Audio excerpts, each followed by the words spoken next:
உங்கள் தங்கம் வெள்ளி வைர நகைகளை விற்று பணம் பெற நம்பிக்கையான நிறுவனம் மேக்ஸ் கோல்ட். கால் 04454545545. தங்கம்னா காசு, அது விற்கணும்னா மேக்ஸ். ஜனநாயகன் வெர்சஸ் பராசக்தி, யார்ப்பா இதை கிளப்பி விட்டது என்னன்னே புரியல. உண்மையிலே விஜயோடைய மோதல்லாம் பார்த்தீங்கன்னா Vijay versus Ajith, Vijay versus Rajini, Vijay versus big budget படம் இப்படி தான் இருந்துகிட்டு இருக்கோம். ஒரு பராசக்தி படம் அது பாட்டுன்னு வந்துக்கிட்டு இருக்கு. அதை ஏன்பா ஜனநாயகம் கூட கொத்து விட்டீங்க? அதெல்லாம் தாண்டி விஜயும் சிவகார்த்திகனும் ஏதோ எலியும் பூனியும் 2 பேரும் களத்தில் நிற்க போகிறாங்க. ஆச்சா போச்சா திட்டமிட்டு சிவகார்த்திகன் விஜய் படத்துக்காக இறங்கியிருக்காரு. நம்ம திரும்பவும் சொல்கிறது தான், நிச்சயமாக எந்த ஹீரோவும் சிவகார்த்திகன் இடத்தில் இருந்தால் எந்த ஹீரோவும் தன் பலம் என்னன்னு தெரியும். அதை தான் சிவகார்த்திகன் பலமுறை சொல்லிட்டாரு. நான் விஜய் ஒரு அண்ணனா பார்க்குறேன், அவர் என்ன தம்பியாக பார்க்குறாரு. அவருக்கு நான் போட்டி கிடையாதுங்க, போட்டியாக வரவும் முடியாது. அது ஒரு கடைசி படம், இது ஒரு ப்ரொடக்ஷன் நிறுவனம் எடுத்த முடிவு. இதுதான் திரையரங்க உரிமையாளர்களும் விநியோகஸ்தர்களும் சொல்கிறாங்க. ஒரு பெரிய பட்ஜெட் போட்டு படத்தை எடுத்தாச்சு, பராசக்தி படத்தை 26ஆம் தேதி வாங்க அப்படின்னா அது வர முடியாது அப்படின்றாங்க. சரி 9ஆம் தேதி அந்த படத்தை மட்டும் 10ஆம் தேதி நாங்கள் வரோன்றாங்க. இது மாதிரி தமிழகத்தில் நிறைய படங்கள் வந்திருக்குது, கிளாஷ் படங்கள் வந்திருக்குது. எல்லா படமும் ஓடி இருக்கு. நல்ல படத்தை எடுத்து மக்கள் பார்க்க போறாங்க. இப்போ மக்கள் சொல்ற கருத்து என்னன்னா, ஏன்பா நீங்க இப்படி அடிச்சுக்கிட்டு இருக்கீங்க? இதுல விஜய்க்கு சிவகார்த்திகேயன் எந்த சம்பந்தமும் கிடையாது. மக்கள் நாங்கள் படம் பார்க்குறோம், நாங்கள் தானே.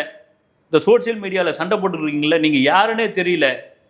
உண்மையா விஜய் ரசிகரா, உண்மையா சிவகார்த்திகேயன் ரசிகரா யாருன்னே தெரியல. இது யார் பற்ற வச்ச தெரியும் தெரியல. இதெல்லாம் தாண்டி நாங்கள் முடிவு பண்ண போறோம்பா. ஒரு போயட்ட விசுவாசம் வந்ததுங்க. இதை விட நாங்கள் பெரிய படம். ஒரு வாரிசு துணிவு வந்ததுங்க. இதுதாங்க ரியலான ஒரு போட்டியை. வாரிசு துணிவு சமயம் பாருங்க. வாரிசு வெடிய காலம் 4 மணிக்கு போடுறீங்களா, 1 மணிக்கு நள்ளிரவு 1 மணிக்கு துணிவு படத்துக்கு பர்மிஷன் கொடுத்தாங்க. இதை விட உச்சக்கட்ட வேற என்ன வேணும்? விஜயா அஜித்தா விஜயான்ட்டாங்க. இன்னைக்கு பார்த்தீங்கன்னா தலை ரசிகண்டா தளபதி தொண்டன்றான் பேனர் வைக்கிற அளவுக்கு ஆயிட்டாங்க அஜித் ரசிகர்கள். இதுதாங்க பண்பாடு, இதுதாங்க மெச்சூரிட்டி. இதை தாண்டி சிவகார்த்திகனை உள்ளே சேர்த்து அவரை போட்டு அடின்னு அடித்து, இதுக்கு எதுக்கும் சம்மந்தமே இல்லை, என்னை விட்டுருங்க ராஜா. சரி வரட்டும், ஒரு நாள் தள்ளி தானே வருது. இப்போ ஜனநாயகன் 9ஆம் தேதி ரிலீஸ் ஆகுதுன்னு வச்சுங்க. படம் சூப்பர் டூப்பர் ஹிட்டுன்னு வச்சுங்க, தாள முடியாது ஹிட்டுன்னு வச்சுங்க. கண்டிப்பாக அந்த படத்துக்கான ஸ்க்ரீன்ஸ் தான் அதிகமாக இருக்கும். சரி பராசக்தியும் ஹிட்டு அப்படின்னா பாதியாக டிவைட் பண்ண போகிறாங்க. 10 நாள் லீவ் இருக்குது. 10 நாளும் 2 படமும் சூப்பர்னா இந்த மக்கள் கொண்டாடி தீர்க்க போகிறாங்க. அதை தாண்டி பாருங்க, நாளைக்கு ட்ரெய்லர் ரிலீஸ் ஆக போகுது 6:45 மணிக்கு. கரெக்டாக அன்னைக்கு அதே டைமில் பராசக்தி படத்தினுடைய ட்ரெய்லரும் ஒரு ஃபங்க்ஷனில், அந்த ஆடியோ லான்ச்சில் தாம்பரத்தில் இருக்கிற பொறியியல் கல்லூரியில் நடக்கக்கூடிய அந்த விழாவில் அதையும் வெளியிட போகிறாங்க. இருக்கட்டும், இதெல்லாம் மீறி 4ஆம் தேதி ஒரு வீட்டில் யார் கையில் ரிமோட் இருக்க போகுது அப்படின்னு ஒரு சண்டை அப்படின்னு ஒரு இது போயிட்டுருக்கு. என்னென்னா, ஜீ தமிழில் 3:30 மணிக்கு ஜனநாயகன் படத்தினுடைய அந்த ஆடியோ லான்ச் சம்மந்தமான இது வெளியிடுறாங்க. 4:30 மணிக்கு சன் டிவியில் பராசக்தி. இப்போ ஒரு வீட்டுக்குள்ளே நான் அதை பார்ப்பேன் இதை பார்ப்பேன்றாங்க. எல்லாரும் பார்க்கட்டும். அது அப்படியே தான் இருக்க போது, ரிப்பீட் ஆக போது, அது ஓடிடியில் வரப்போது. இதெல்லாம் தாண்டி இந்த பிரச்சனையை ஒரு பெரிய பிரச்சனையாக மாற்றுறாங்க. இதுக்கு ஒரு ரசிகர்களுடைய சண்டையாக இதை கொண்டு சேர்க்குறாங்க. இது எந்த விதத்தில் நியாயம்னு தெரியவே இல்லை. இன்னைக்கு எப்பவுமே டிஆர்பியில் கிங் அப்படின்றது சன் டிவி தான். அதில் மாற்று கருத்து கிடையாது. ஒருவேளை ஜனநாயகன் ஆடியோ லான்ச்சை பெருமளவில் மக்கள் பார்க்க ஆரம்பித்தாங்க அப்படின்னா சீ தமிழுக்கு தான் அந்த டிஆர்பி ஏறும். பராசக்தி ஆடியோ லான்ச்சு வேறு விதமாக மாறிடுச்சுன்னா, ஏன்னா நாளைக்கு ரஜினி வராரா, கமல் வராரா, இன்னும் சஸ்பென்ஸாகவே இருக்குது. அந்த படத்தோட ப்ரொடியூசர் கூட ஆகாஷ் பாஸ்கர் கூட சொல்லியிருந்தார், இது யார் கிளப்பி விட்டீங்க சாமி, ரஜினி வராரு கமல் வராரு அப்படின்ட்டு. ஒரு வேளை திடீர்னு கமலே வந்தாலும் வரலாம், ரஜினியே வந்தாலும் வரலாம், மேபி வராமலும் போகலாம். ஒருவேளை அந்த ஆடியோ லான்ச் பெரிய அளவில் கிளிக் ஆகலாம், ஏதாவது கான்ட்ரவர்சி பேசலாம், அதில் கான்ட்ரவர்சி ஆகலாம். அப்படின்போது அதனுடைய டிஆர்பி ஏறும். மக்கள் பார்க்கணும்னு முடிவு பண்ணிட்டாங்கன்னா எந்த நிகழ்ச்சியாக இருந்தாலும் பார்த்தே தீருவாங்க. இதுக்கிடையில் என்ன ஆகி போச்சுன்னா, விஜய் தனியாக ஒரு பேட்டி கொடுக்க போகிறாரு சீ தமிழுக்கு. பேட்டி கொடுத்து அந்த இது மறுபடியும் ஐப்பை ஏற்ற போகிறாருன்னு நிச்சயமாக கிடையாது. விஜயோடைய உத்தரவு என்னன்னா, ஜனநாயகன் படத்தை தயவு செய்து ஐப் ஏற்றாதீங்க. இன்றைக்கி வரைக்கும் அந்த படத்தை ஐப் ஏற்றாமல் இருக்கிறதுக்கு அதாங்க காரணம். ஆனால் அதெல்லாம் தாண்டி நான் சொன்ன பாருங்க, கேரளாவில் ஓப்பன் பண்ணியாச்சு, கர்நாடகாவில் ஓப்பன் பண்ணியாச்சு. கர்நாடகாவில் இன்னும் மெயின் ஸ்க்ரீன்லாம் ஓப்பன் பண்ணல. ஓப்பன் பண்ணது எல்லாம் சின்ன சின்ன தேட்டருங்க, சிங்கிள் ஸ்க்ரீனு. 1500 ரூபாய், 1000 ரூபாய், 800 ரூபாய் சோல்ட் அவுட்டு டிக்கெட்டு. அங்கே பார்த்தீங்கன்னா கொச்சினில் ஃபுல்லு. தமிழ்நாட்டில் காத்துக்கிட்டு இருக்காங்க 9 மணிக்கு எப்போன்னு. இந்த வாரிசு துணிவு சமயத்தில் இந்த சண்டை நடக்காமல் இருந்ததுன்னா இந்த தமிழ்நாட்டிலையும் 4 மணிக்கு ஆட்சி ஒழுங்காக கொடுத்துட்டு இருந்தாங்க. இதில் வந்த பிரச்சனை தான் அப்படின்னு. அதை தான் நானும் சொல்கிறேன். ஒரு உச்சக்கட்டமான ஒரு ரசிகர்களுடைய மோதல், உச்சக்கட்டமாக ஒரு ஹீரோக்களுக்கு நடந்த ஒரு ஈகோ சண்டை அப்படின்னா அது வாரிசு துணிவு தான். அதுக்கு இடையில் எந்த படமும் கிடையாது. அதே வேளையில் இங்கே பாருங்கள், இது சிவகார்த்திகேயனுக்கு வந்து ஒரு இது ஒரு ஒரு போஸ்டர். அந்த போஸ்டரை பார்த்து அதுக்கு அடி நடிக்கிறாங்க. அதுக்கு ஒரு விமர்சனம் வருது. சிவாஜி வந்து அவர் கையில் தீப்பந்தம் கொடுக்குற மாதிரி வருது. அது சிவாஜி சமூக நல பேரவைன்னு நினைக்கிறேன். யாரோ ஒருத்தர் வந்து கடும் கண்டனம் தெரிவிச்சிருக்காங்க. எப்படிங்க நீங்கள் வந்து நடிகர் திலகம் சிவாஜி கணேசன் அவர்கள் வந்து சிவகார்த்திகேயனில் வந்து தீப்பந்தத்தை கொடுக்குற மாதிரி நீங்கள் எப்படி அந்த போஸ்டரை போடலாம்? விக்ரம் பிரபு தான் அவருடைய வாரிசு. ஏங்க, பிரபு குடும்பமே சிவாஜி குடும்பமே அதுக்கு ஒன்றுமே சொல்ல. அது ஒரு படம், பராசக்தின்ற ஒரு டைட்டிலில் நடிக்கிறேன். அதுவே எனக்கு மிகப்பெரிய பெருமை. ஏன்னா இந்த என்ன சொல்றது, இந்த இந்திய சினிமாவுக்கு சிம்ம சொப்பனமாக, நடிப்பில் சிம்ம சொப்பனமாக இருந்தவர் சிவாஜி கணேசன். நடிகர் சிவாஜி கணேசன் என்பதில் மாற்று கருத்து கிடையாது. அவருடைய முதல் படம் பராசக்தி. அந்த பராசக்தி சக்சஸ்ன்னு சொன்னார் இல்லைங்களா, சிவாஜி முதல் ஷாட் நடித்தார். அந்த இடம் ஏவிஎம்ல இன்னும் அந்த இடத்துல வந்து அவருடைய சிலையை வச்சு வச்சுருக்காங்க, அவருடைய இந்த கல்வெட்டை வச்சு வச்சுருக்காங்க. அப்படி தமிழ் சினிமாவில் மிக மிக முக்கியமான படம் பராசக்தி. அந்த டைட்டிலில் நடிக்கிறேன் அப்படின்னா அது எனக்கு கிடைத்த பெரிய பாக்கியம் அப்படின்னு சிவகார்த்திகேயன் இறங்கி வந்து சொல்கிறாப்புல. இதெல்லாம் தாண்டி 60களில் நடந்த ஒரு இந்தி போராட்டம் சம்பந்தமான, இந்தி எதிர்ப்பு சம்பந்தமான ஒரு அரசியல் படம், ஒரு மொழிப்போர் படம். இதில் இளைஞர்கள் எப்படியெல்லாம் அதில் கலந்துக்கிட்டாங்க, இளைஞர்களுடைய பங்கு இதில் எப்படி இருக்குது. ஒருவேளை அந்த போராட்டம் நடக்கலைன்னா இன்னைக்கு தமிழ்நாட்டுக்குள் இந்திய பெருமளவில் உள்ள ஊடுருவி இருக்கும், தமிழே காணாமல் போயிருக்கும் சொல்லக்கூடிய ஒரு படமாக இந்த படம் இருக்குது. இதுவும் பார்த்தீங்கன்னா டிஎம்கேக்கு ஃபேவரான ஒரு படமாக வந்து கொண்டு வந்து சேர்த்துருக்காங்க. அவங்களுடைய அரசியல் பேசுறதுக்காக கொண்டு வந்து சேர்த்துருக்காங்க. ஒரு தரப்பு சொல்கிறாங்க. இதெல்லாம் வந்து படம் பார்க்காம எதையுமே முடிவு பண்ண முடியாது.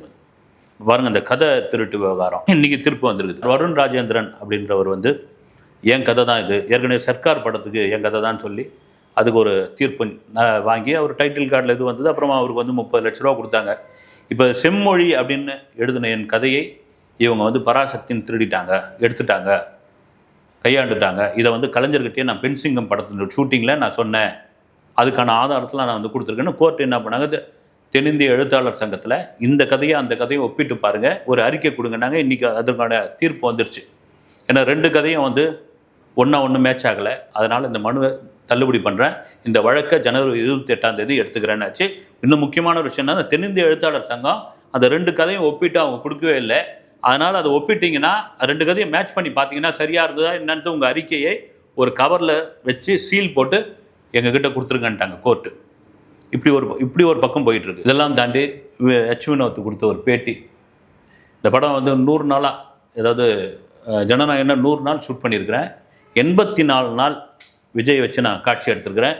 ஒவ்வொரு நாளும் இந்த 84 நாளும் 84 விஜய் படத்தை இயக்குனதுக்கு சமம் அப்படின்ற இது வினோத்தா பேசுகிறாரு இதை அப்படின்ற அளவுக்கு அவ்வளோ அந்த படத்து மேலே பெரிய ஐப்பாயிட்டார். அவருக்கு லைட்டிங் தெரியும், எடிட்டிங் தெரியும், லென்ஸு தெரியும், கேமரா தெரியும், எல்லா டெக்னிக்கும் தெரியும். ஆனால் அங்கே வந்து ஸ்பாட்டில் நின்றுட்டா அவர் ஒரு ஆர்டிஸ்ட், ஒரு டைரக்டருடைய ஆர்டிஸ்ட். அப்படி தான் அவர் இருப்பார். இது வந்து பகவந்த் கேசரியுடைய பாதியா, இது வந்து அதுலேருந்து தழுவி எடுத்ததா, இதெல்லாம் விட்டுருங்க. நீங்கள் வந்து பாருங்கள், அந்த ஃபஸ்ட் ஷோ அன்றைக்கி தெரிஞ்சு போயிடும். இது அக்மார்க், விஜயோடைய தளபதியோடைய ஒரு அசல் அக்மார்க் படம். அவர் திரும்ப சொல்கிறது அதுதான். விஜய் எப்போவுமே செட்டுக்குள்ளே வந்தால் ஒரு புதுமுக ஹீரோ மாதிரியே இருப்பார், அதுலேருந்து மாறவே மாட்டார். இந்த கதை விஜய், மமிதா பைஜு, பாபி தியோல் இவங்க 3 பேரை சுற்றி தான் நடக்குது. இவங்க தான் 3 பேர் தான் அந்த கதை, இந்த படத்துக்கான பில்லரே. மீதி எல்லாம் இருக்காங்க, இவங்க தான் ஸ்ட்ராங்காக நிற்கிறாங்க. இதை விட வேறு என்ன வேணும், நீங்கள் வந்து பார்த்துங்க, பார்த்த பிறகு உங்களுக்கு தெரியும் அப்படின்ட்டாங்க. இன்னொரு தரப்பு என்னன்னா, இந்த ஆந்திராவில் இந்த படத்தை வாங்குறதுக்கு, ஜனநாயகனை வாங்குறதுக்கு ரொம்ப தயக்கம் காட்டுறாங்க. வாங்கிட்டாங்க, தேட்டருக்காரங்க அதை போடுறதுக்கு வந்து ரொம்ப தயக்கம் காட்டுறாங்க. காரணம் என்னென்னா, பகவந்த் கேசரி படமாக இருந்தால் அதை ஏங்க இங்கே வந்து ஆந்திராவில் போடுறீங்க, ஏற்கனவே பாலையா நடிச்சு இந்த ரசிகர்லாம் பார்த்துட்டாங்க, திரும்பவும் அதை நீங்கள் வந்து தமிழில் எடுத்து திரும்பவும் இங்கே வந்து தெலுங்கில் பேச வச்சா இங்கே யார் வந்து பார்ப்பாங்க அப்படின்னு சொன்னதாக ஒரு பக்கம் இருக்குது. இல்லைங்க, அங்கே சிரஞ்சீவி படம் வருது, ரவிதேஜா படம் வருது, பிரபாஸ் படம் வருது. 3 படமும் இதுவும் சிரஞ்சீவி படம் யார் படம் அப்படின்னா இந்த பகவத் கேசரி எடுத்தார் டைரக்டர், அவருடைய டைரக்ஷனில்.